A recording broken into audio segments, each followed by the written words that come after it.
Okay, here it is. It's time to slaughter the chickens. I hate this day. This is my least favorite day. I actually usually lose a little bit of sleep.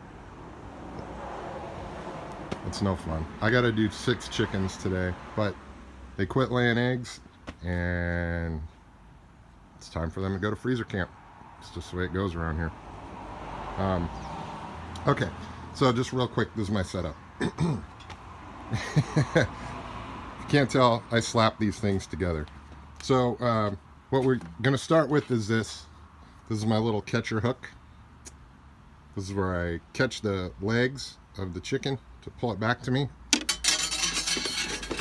Next step is the killing cone, is what I like to call it.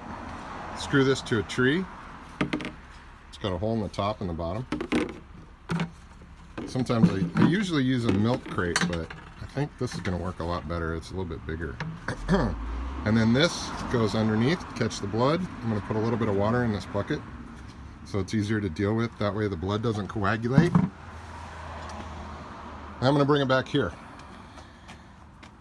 I've got my water heating up on this little hot plate.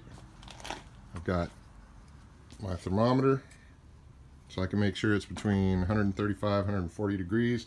I put a little drop of dish soap in the water this time. I'm going to see how that works. That was in my book here. That was a tip in my book. So I tried to refresh my mind on how this all works, what the procedure is. Got some gloves, got my little sharpener to keep my knife sharp, and this is going to be the implement of death.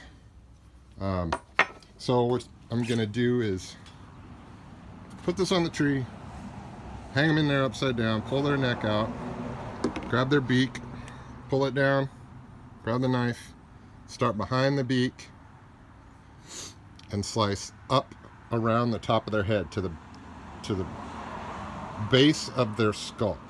So around the back of their head, okay, on each side.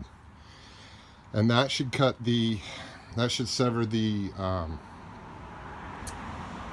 arteries and not the windpipe, because you don't want to cut the windpipe like when they chop the head off with an axe, because you can fill the lungs with blood and then that ruins the liver, and I don't know, it does all kinds of stuff you don't want. So anyways, this is going to be my plucking station. I've got this little knife here it's a little like serrated kind of duller type knife for picking out pin bones, and then I'm going to try washing them in water and plucking within water and see how that works this time. I've never done that before, but that was suggested in the book over there. So, and then of course I got my trash can. So anyways, after I'm done getting them all plucked, boom, they go in the cooler, and hopefully it'll be time for a cold one. How convenient, right?